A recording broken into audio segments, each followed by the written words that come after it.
Hello, everyone. Think we're live? Think we're good? A couple minutes early. If you have a paper and pen at your house, please grab one. It's going to help us record what we're trying to do today. Also, a couple tools. If you have a broomstick or a couple of golf clubs, that'll work as well. Grab those, and then just open space in your living room or garage. We'll get started here in a couple minutes, but grab those things while you can. We're going to do a physical screening today. We're going to treat it like it's I'm seeing you first time as a client. So even if you are a client of mine or we've met together in the past, this is great to do over. I like to check it up every few months. So we'll wait a minute here and then we'll get started. Hopefully everyone's doing well at home, staying safe. Interesting times, but we'll get through it. So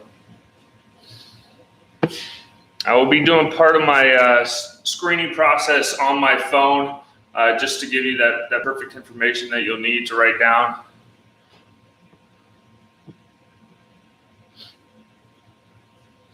Here's a sneak peek at the test we'll be doing. We have 16 physical screens right there. And this is how I keep track of a client if they're coming in to see me. So, all right, it's about 10 o'clock. So hopefully we have that paper and pen available. And then again, a golf club or a broomstick or anything, any kind of pole to hold on to. And then also if you have a chair available too, grab a chair. Okay. We have 16 physical screens. Again, we're going to go over what I take a new client through first time stepping into the gym. I'm going to use my Tyler's Performance Institute screening, which is really good for just general fitness as well. So even if you're not a golfer, this is going to be great for you. There's going to be a couple golf references, but just overall great for general fitness. So again, if you were to come and see me, we would start with things such as current or past injuries, underlying health issues, and things like that. But we're going to start with a nice clean slate here. And feel free to send in text or email. And that way, tomorrow, when we come back on, we can go over some specific scenarios, whether that's low back pain, wrist pain, or shoulder pain, anything like that. Big misses in the golf swing. And then I can consult with some of the golf pros as well, and we'll talk about that. So let's go ahead and get started. Hopefully we all have that paper and pen. And thanks for joining and thanks for watching. Let's go ahead and set up like we're going to do a setup for a golf shot or just an athletic position. So I'm going to set up here with my hands over my shoulders, hips back here, and just hold that position. Okay, do we feel like our back is straight? Do we feel like it's too arched? Do we feel like it's rounded? Please write that down. Again, if you have a camera too, I should have mentioned this earlier. If you have a camera or phone or a partner available, have them looking at your form on these. That way you can see a little bit easier. But write down each test. So the first one here is just a setup posture. And in general fitness or in the gym, it's just a proper hip hinge. Can we do this? So is our back nice and straight? Is it rounded or is it tucked under too much? Jot that down and then we'll move into the next one. Okay? So for the next one, we're going to see, can we control our pelvis anterior and posteriorly? Can we tilt it? So if I had a belt buckle on right here, I'm going to feel like I'm going to dump water out the front and then dump it out the back. Nice, slow, control. You might find you have a little shake when you're trying to dump out the back. Jot that down. Can we arch forward? Can we round back? So here's our arch forward, round back. Jot that down. Okay, pelvic tilt, extremely important for posture in the golf setup and then also day-to-day life. We want to be able to control that pelvic tilt. Okay. So the next one is a little bit of disassociation. So can we control our upper and lower body? separately. Okay, so the first one, we're going to be rotating through our hips, but we're going to keep our upper body completely still. So shoulders nice and still, and rotate through your hips. Feel like you're using your abs to control rotation, yet keeping your upper body still. So what we're going to write down here is, can I rotate through my hips while keeping my upper body still? Okay? These are the ones where it's important to have maybe a partner or a camera on you so you can go back and look and get live feedback. Because you're going to feel like, oh, I'm just rotating my hips, but you might actually be rotating your whole body. Okay? Keeping it completely still. Okay? So the next one is going to be the complete opposite. We're going to keep our low body stable and rotate just through our upper body. Okay, hips still, upper body rotation. Okay, again, jot that down. Can we do that? Can we rotate through the back? And if we can we keep our hips still as well? Okay, watch your knees. If your knees are rotating, your hips are rotating. You can jot that down. Again, something like this, it looks golf-ish, but again, if we were into the gym, we want our hips still. If we're doing chops, we're keeping just our upper body rotating, just showing good control. So it's extremely important for just general fitness and control of the body. Okay, so our next test is going to be an overhead deep squat. This is where we're going to need either a golf club or broomstick to perform. So I've got my 6-iron here. What we're going to do is we're going to have your club or your broomstick on top of your head, and I want two 90-degree angles in the elbows, okay? Once you have that, you're going to go straight up with the club. I'll walk back here, okay? And from here, I'm going to go feet pointed straight forward, okay? Arms straight up. And the goal here is, can we maintain posture in a deep squat position, okay, or an athletic position? What this tells us in the golf swing is, if we can't quite do this, we're most likely to early extend and come out of posture during the golf swing. And during general fitness, this is a great one I'll use for notes on everything as far as dorsiflexion of the ankle, loss of posture in the upper shoulders and low back, what we call butt winks, and different things for the back. So let's go ahead and try to perform as deep a squat as you can, keeping the heels on the ground, arms straight, barbell stays up, trying to look straight forward as well. Okay, trying your best to not let that bar come forward, and definitely don't let your heels come up off the ground. I'll show you a side view. Again, my feet are about shoulder width apart, arms straight up, squat, try not to lose posture, try not to let the bar come forward. Okay, if you're having trouble getting down in that squat, now what I'm going to tell you to do is we're going to get rid of that posture aspect and go hands behind the head, thumbs down. Okay, feet pointed straight forward against shoulder width, and then squatting. Okay. Try to note down things. Am I leaning more to the right? Am I leaning more to the left? Are my heels coming up off the ground? Did my shoulders and arms fall forward on the squat? Write those things down. Take note of them. And then if you have questions, please let me know here live, or send me an email or phone number or a text. I'll send that information out with this video, okay? And feel free, again, ask questions live if you like as well. That'll help us go through some real life scenarios. Okay, so there's the overhead deep squat. So now, if you are having trouble getting low, even with your hands down and behind your head, what you're going to do is you're going to half kneel, whether it's facing a wall or if you still have your golf club, you're going to go about a fist's length in front of your toes.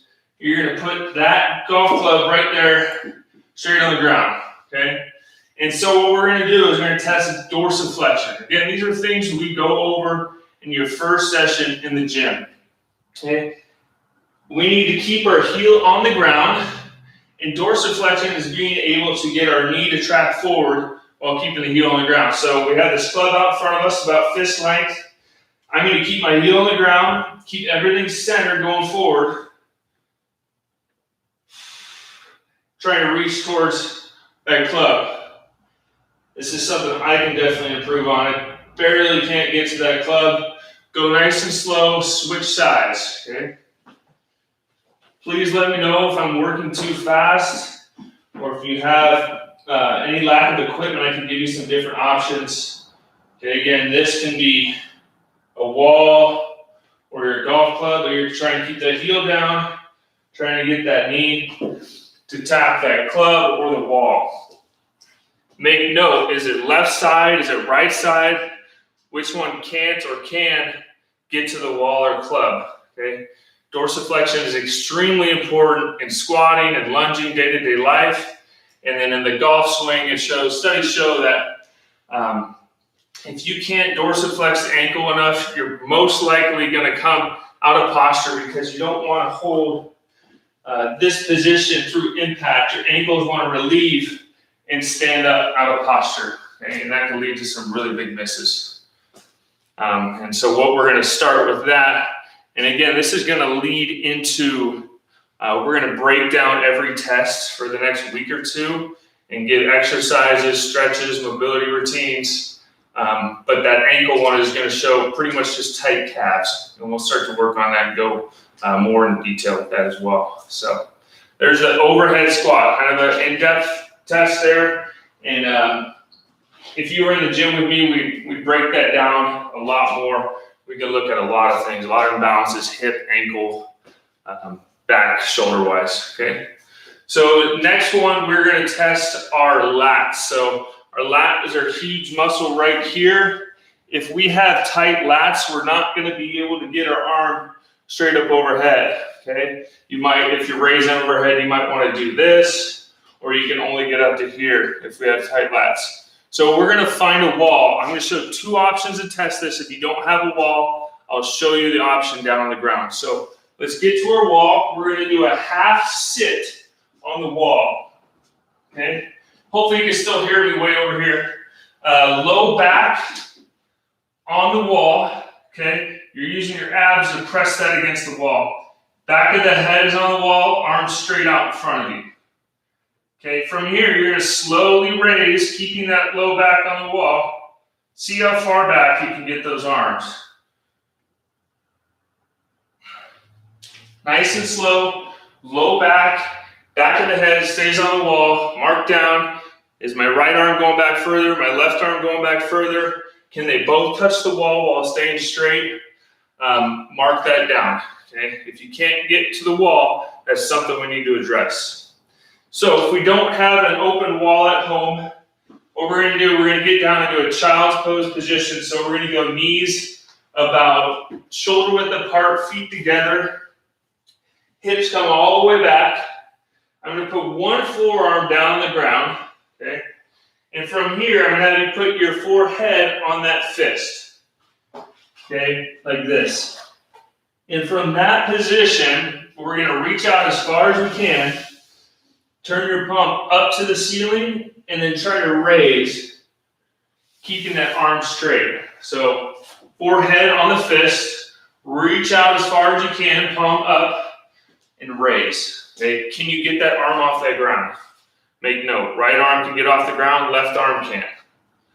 Okay?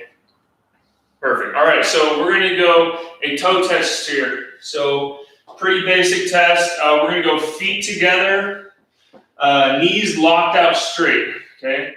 So if they're bent a little bit, our test will never be completely accurate each time. We want them locked out straight so we always have a perfect starting point here. We're gonna reach down. Can you touch your toes while keeping your knees straight, okay? Reach down, touch your toes, okay? Go a couple times through. Knees locked out, can we touch our toes? Okay, make note of that. Yes or no. You can probably visually see how far you're getting down and keep track of that as well. Okay, so now we're going to isolate one leg at a time. Okay, one foot flat, the other foot's going to be high up on the toe, so I have a bend in my knee here. And then I'm just isolating, for me, it's this left leg. reach down, can I touch that toe? Okay, you might find that one's harder to get down to than the other. Okay, can we touch that toe?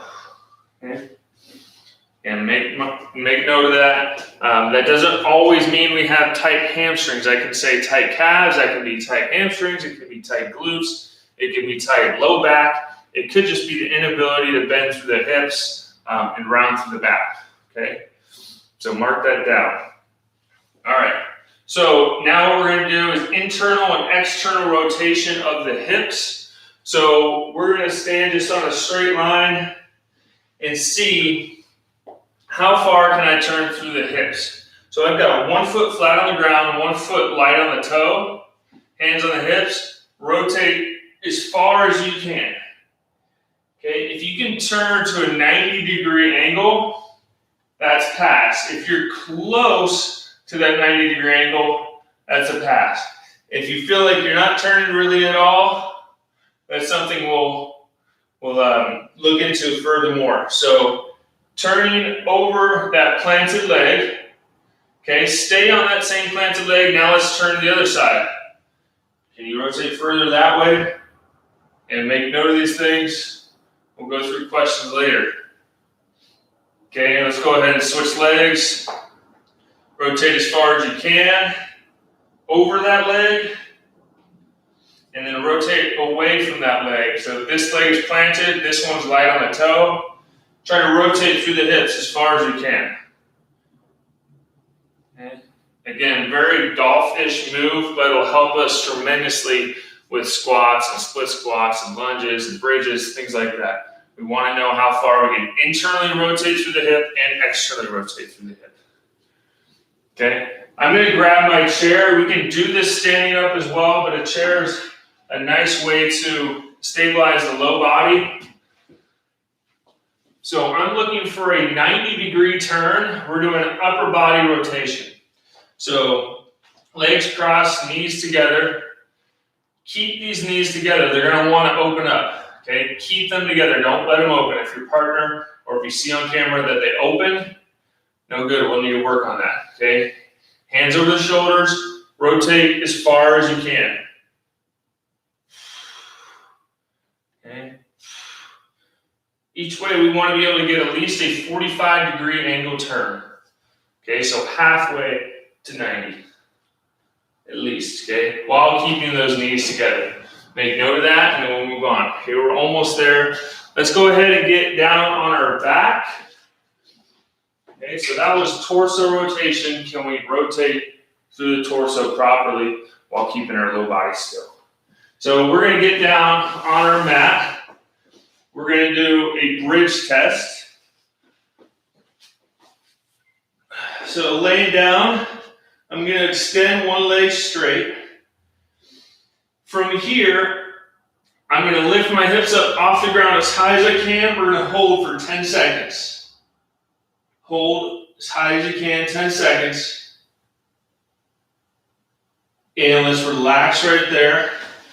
Make note of here, did we feel any cramping in the hamstring or the low back? Did we feel any cramping? Was there a shake on the bridge? Were you shaking, a little bit unstable? Make note of that. Okay, let's go ahead and switch legs. So on your back, bring both feet in. Extend one leg straight. Hips up as high as you can. And then hold for 10 seconds. Okay, breathe as well.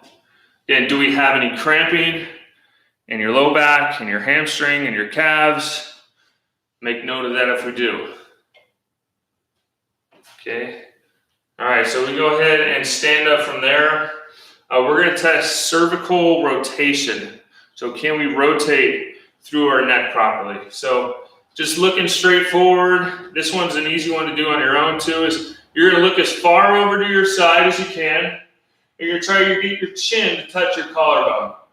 Go straight down.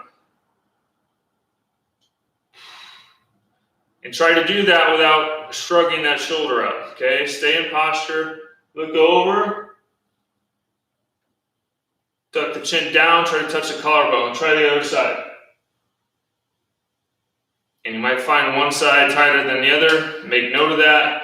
If we can't touch the collarbones, write it down. Say, I can't touch my collarbones.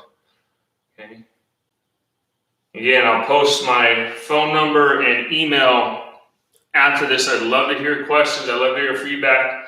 Hey, I couldn't do the overhead squat, or hey, I couldn't touch my toes. And that way we can dial it in and pretty much give you a private session right from here.